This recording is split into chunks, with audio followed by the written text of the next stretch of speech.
चलिए आज आपको 2035 के हॉस्पिटल से और उनके स्टाफ से मुलाकात करवाता हूँ। यानी कि 2035 के हॉस्पिटल जो कि भविष्य का हॉस्पिटल है, वहाँ चलते हैं और समझते हैं क्या कुछ वहाँ पर बदल चुका है।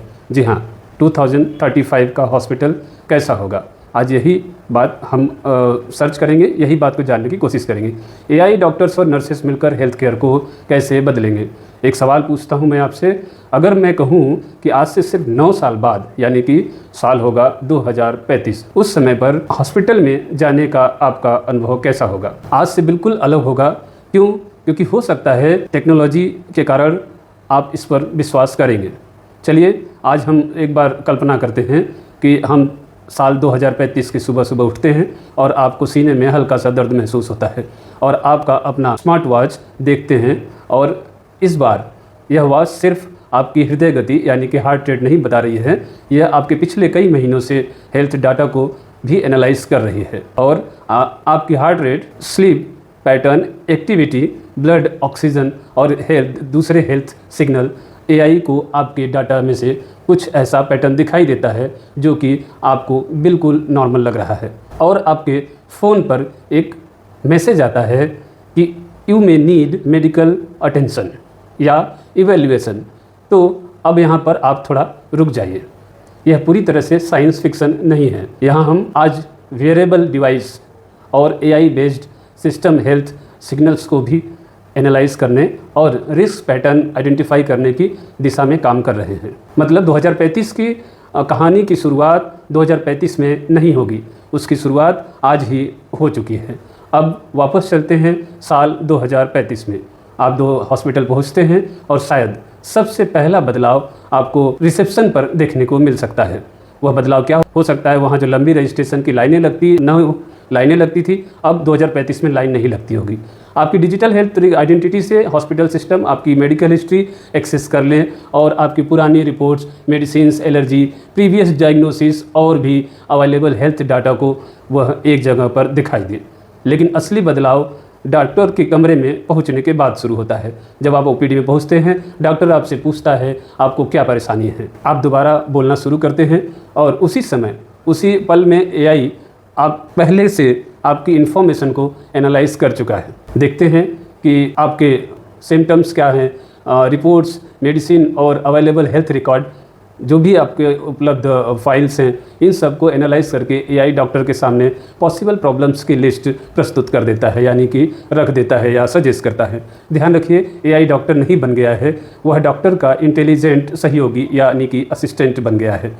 और यह सिर्फ हमारी कल्पना नहीं है। WHO के अनुसार, एक शोध के अनुसार, आर्टिफिशियल इंटेलिजेंस में डायग्नोसिस, ट्रीटमेंट, ड्रग डेवलपमेंट और हेल्थ केयर सिस्टम को बदलने की बड़ी पोटेंशियल है। लेकिन WHO साथ ही यह भी कहता है कि हेल्थ केयर में एआई के साथ प्राइवेसी, सेफ्टी, इक्विटी और गवर्नेंस जैसे सवाल बहुत अहम हैं, महत्वपूर्ण हैं।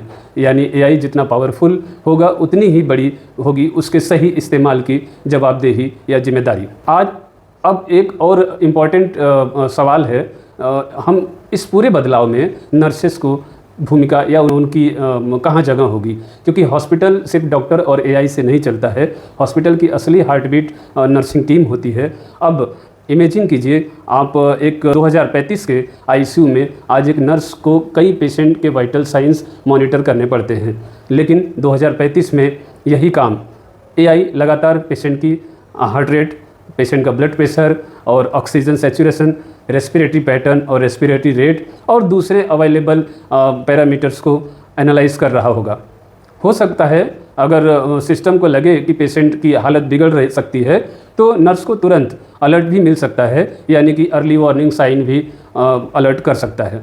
नर्स को हर मॉनिटर को लगातार देखते रहने के बजाय उनको एआई पोटेंशियल बना सकता है और उनको इस पेशेंट को अभी देखिए क्या समस्या है वो अलर्ट कर सकता है। और यहाँ भी हम पूरी तरह हवा में बातें नहीं कर रहे हैं। NHS इंग्लैंड की बात करें तो NHS इंग्लैंड में एआई बेस्ड टेक्नोलॉजी का इस्तेमाल पेशेंट डिटोरिएशन और फॉल्स जैसे रिस्क असेसमेंट या आइडेंटिफाई करने के लिए हेल्थ केयर स्टाफ को अर्ली वार्निंग साइन देने में काम किया जा रहा है। अब इमेजिन करते हैं कि 2035 में ऐसी टेक्नोलॉजी और ज़्यादा एडवांस हो जाए। वार्ड में 30 पेशेंट हैं, सपोज कीजिए वार्ड में 30 पेशेंट है और एआई नर्स को प्रायोरिटी लिस्ट देता है कि रेड वाला इस पेशेंट को तुरंत देखिए, ऑरेंज वाले पेशेंट्स को थोड़ा पेशेंट को जल्दी रीअसेस कर लीजिए, ग्रीन वाले पेशेंट को फ़िलहाल स्टेबल है यानी कि अभी वो स्थिर है। एआई नर्स की जगह नहीं ले रहा है। समझिए कि एआई नर्स की जगह नहीं ले रहा, वो नर्स को यह डिसाइड करने में मदद कर रहा है कि किस पेशेंट के पास जाना है और किसको प्रायोरिटीज़ किसकी तरफ देना है। अब आता है नर्सेस के काम का एक और बड़ा हिस्सा जिसको हम डॉक्यूमेंटेशन कहते हैं। आज पेशेंट केयर के बाद nursing notes, assessment notes, handover notes और कई तरह के डॉक्यूमेंटेशन में काफ़ी समय नर्सेस का बर्बाद होता है।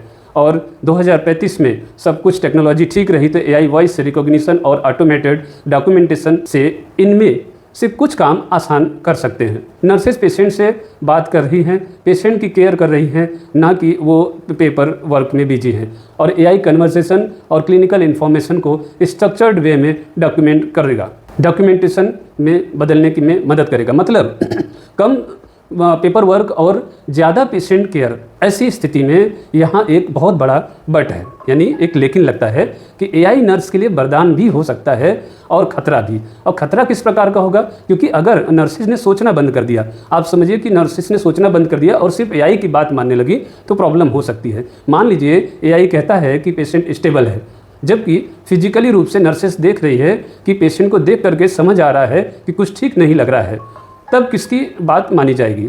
ऐसी स्थिति में एआई की बात मानी जाएगी या नर्स की बात मानी जाएगी? क्लिनिकल जजमेंट की यही नर्सिंग की असली वैल्यू सामने आती है। एआई डाटा देख सकता है, एआई पैटर्न को पहचान सकता है, लेकिन नर्स पेशेंट को देखती है। नर्स एआई पैटर्न को पहचान सकता है, लेकिन नर्स जो है वो पेशेंट के केयर में, पेशेंट के बिहेवियर में और सटल चेंजेस में महसूस कर सकती हैं। तो एआई अलर्ट दे सकता है, लेकिन वहाँ पर नर्स का जो रोल है वो जाकर के पेशेंट के पास खड़ी होती है। और जब पेशेंट डरता है, तो जब फैमिली परेशान होती है और सबके पास कोई जवाब नहीं होता, जब किसी को सिर्फ यह सुनने की ज़रूरत होती है कि घबराइए मत, हम आपके साथ हैं, ऐसे समय में टेक्नोलॉजी से ज़्यादा ज़रूरी होता है ह्यूमन टच। और वो सिर्फ जो है ह्यूमन प्रेजेंस, वो सिर्फ और सिर्फ एक ह्यूमन ही कर सकता है। इसलिए 2035 की नर्स शायद आज कि नर्स से कम इम्पोर्टेंस नहीं होगी, बल्कि उसकी रोल ज़्यादा एडवांस हो जाएगा, उनका रोल और भी ज़्यादा अहम हो जाएगा। लेकिन फ्यूचर नर्स को क्लिनिकल स्किल नहीं, डिजिटल स्किल भी आनी चाहिए और यह आवश्यकता पड़ेगी।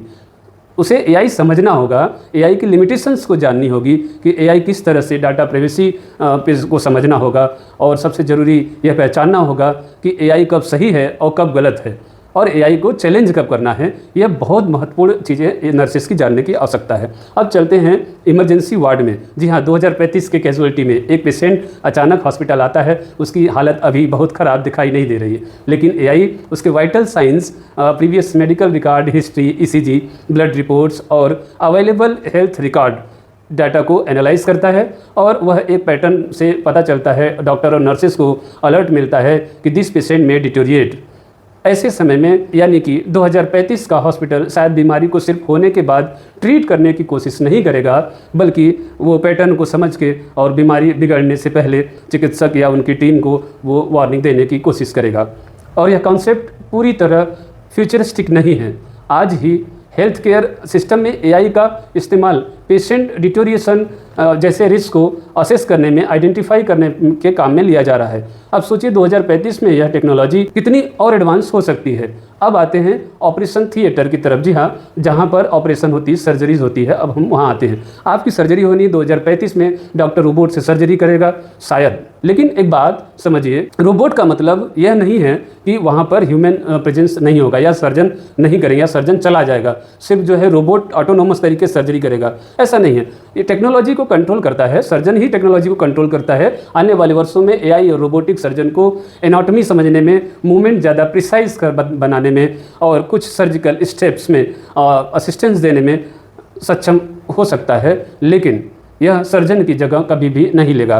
लेकिन पूरी तरह से ऑटोनोमस सर्जरी जैसा बात करना ऐसे रोबोट के बस की बात नहीं है। और आज की तारीख में अगर बात करें तो उसकी गारंटी नहीं दी जा सकती, क्योंकि सर्जरी सिर्फ प्रिसीजन नहीं चाहिए, अनएक्सपेक्टेड सिचुएशन या कॉम्प्लिकेशन में कुछ कड़े डिसीजन भी लेना पड़ता है, और यही इंसानी एक्सपीरियंस की आवश्यकता होती है। अब इमेजिन कीजिए, आपका ऑपरेशन चल रहा है और रोबोट सर्जन के हाथ में है, स्टेबलाइज कर रहा है, और उसी समय पर एआई सर्जरी फील्ड की इमेजेस एनालाइज कर रहा है, और सिस्टम कहता है कि यहाँ पर कोई वाइटल स्ट्रक्चर है जो कि डैमेज हो सकता है, इसलिए सावधानी रखें। सर्जन रुकता है और सिचुएशन को देखता है कि और फिर डिसाइड करता है, यानी कि doctor plus nurses plus AI plus robotics.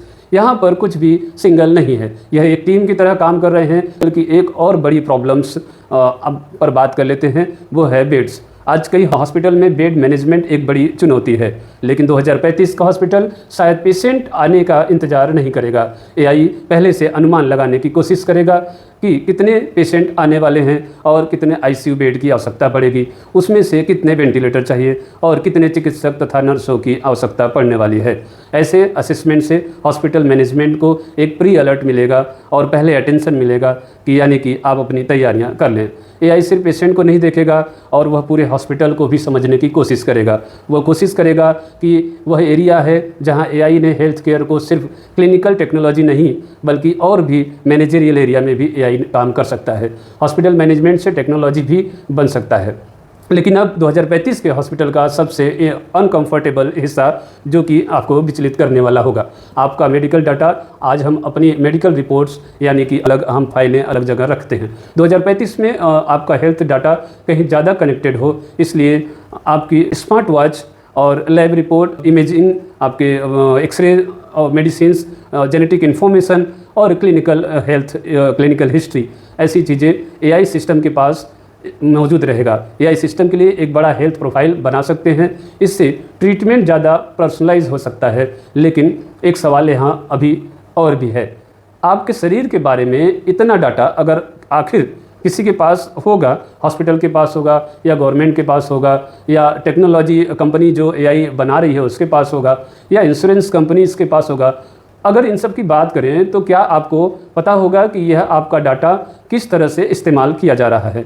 यही कारण है कि WHO हेल्थ केयर में एआई प्राइवेसी, सेफ्टी और इक्विटी और गवर्नेंस जैसे विषयों पर काम कर रहा है और इसको महत्व देता है। क्योंकि एआई को इंटेलिजेंट बनाना आसान हो सकता है, लेकिन एआई को रिस्पॉन्सिबल बनाना, ये ट्रस्टवर्दी बनाना आसान बात नहीं है, इसमें मुश्किल भी है। अब से बड़ा सवाल है, अगर 2035 में एआई आपके बारे में डॉक्टर से ज़्यादा डाटा एनालाइज कर सकता है तो क्या डॉक्टर की ज़रूरत ख़त्म हो जाएगी और क्या नर्सेस की ज़रूरत भी ख़त्म हो जाएगी? मेरे हिसाब से अभी ऐसा संभव नहीं है, बल्कि डॉक्टर्स और नर्सेस को दोनों का जो काम है वो बदल जाएगा। आज हेल्थ केयर प्रोफेशनल का बहुत सारा समय इन्फॉर्मेशन कलेक्ट करने में बर्बाद होता है, यानी कि ख़राब होता है। रिपोर्ट देखने, डॉक्यूमेंटेशन करने और भी कन्वर्सेशन करने, मॉनिटरिंग में समय ख़राब होता है।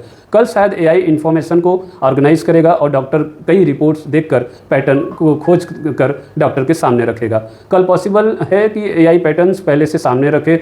आज नर्स कई पेशेंट के मॉनिटर्स और डॉक्यूमेंटेशन संभालती हैं, कल एआई उसे प्रायोरिटी और अर्ली वार्निंग साइन देने में मदद कर सकता है। लेकिन ह्यूमन जो जजमेंट है, उसकी जो स्किल्स है, उसकी आवश्यकता बनी रहेगी। इसलिए 2035 का अच्छा डॉक्टर या अच्छी नर्स वह नहीं होगा जो एआई से कम्पिटेट करेगा, बल्कि वह होगा जो एआई को समझेगा और उसकी लिमिटेशंस को पहचानेगा। आज सबसे महत्वपूर्ण जो सवाल है, जब एआई अगर गलत हो जाए तो उसे कौन रोकेगा? क्योंकि याद रखिए, एआई बहुत इंटेलिजेंट तो हो सकता है, लेकिन एआई इंटेलिजेंट होना अलग बात है और रिस्पॉन्सिबल होना अलग बात है। इसलिए यह जानना होगा कि क्या अब एआई ही सब कुछ टेक ओवर करेगा, तो यह नहीं है। अब आखिरी सिचुएशन इमेजिन कीजिए, आप हॉस्पिटल 2035 में हॉस्पिटल में हैं। एआई ने आपकी बीमारी जल्दी डिटेक्ट कर ली, एआई ने डॉक्टर को ट्रीटमेंट ऑप्शंस बता दिए, एआई ने नर्स को पेशेंट के डिटोरिएशन का जो भी अर्ली वार्निंग साइंस है वो भी बता दिए।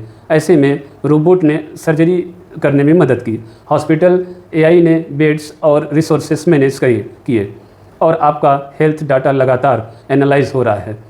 अब आपसे मैं पूछता हूँ कि क्या आपको यह हॉस्पिटल ज़्यादा सुरक्षित लगेगा, क्या आपको यहाँ पर डर लगेगा? अब आपका जवाब होगा जो भी वो कमेंट में बताइए, क्योंकि अगर एआई ने सही फैसला लिया तो टेक्नोलॉजी आपकी ज़िंदगी बचा सकती है। अगर एआई ने गलत फैसला लिया तो पेशेंट को नुकसान हुआ तो उसका जिम्मेदार कौन होगा? क्या एआई कंपनी होगी या डॉक्टर होंगे या नर्स होंगी या हॉस्पिटल होगा या फिर कोई और टेक्नोलॉजी बनाने वाली, सिस्टम डेवलप करने वाली एआई कंपनी जिसने एआई को इस्तेमाल करने का फैसला किया। यही सवाल है कि 2035 के हॉस्पिटल की सबसे बड़ी चुनौती क्या हो सकती है, क्योंकि फ्यूचर हॉस्पिटल की असली कहानी रोबोट की नहीं है। ह्यूमन और आर्टिफिशियल इंटेलिजेंस के इस समन्वय बनाने की और विश्वास पैदा करने की आवश्यकता है, और शायद 2035 का हॉस्पिटल ऐसा ही होगा, जहां डॉक्टर के हाथ में स्टेथोस्कोप होगा और नर्स के पास स्मार्ट क्लिनिकल डैशबोर्ड होगा और दोनों के सामने एआई बैठा होगा, एआई का वर्क होगा। डॉक्टर पेशेंट को देखेगा, नर्स पेशेंट को लगातार ऑब्जर्व करेंगी और AI data analyse data pattern को समझने में मदद करेगा। डॉक्टर क्लिनिकल डिसीजन लेगा और एआई नर्स केयर को एग्जीक्यूट और मॉनिटर करने में मदद करेगी, और एआई दोनों की मदद करेगा। लेकिन आखिरी में सवाल मैं आपसे पूछना चाहता हूं कि अगर आपको 2035 में इलाज करवाना हो तो आप क्या चुनेंगे, सिर्फ इंसान या सिर्फ एआई या फिर सिर्फ रोबोट? आई थिंक मेरा जवाब होगा doctor plus nurse plus AI. Comment में लिखिए, क्योंकि आपका 2035 का हॉस्पिटल अभी भी बना नहीं है, लेकिन उसकी नींव आज रखी जा रही है। और कुछ पूछना चाहते हैं तो कमेंट में ज़रूर लिखें। धन्यवाद।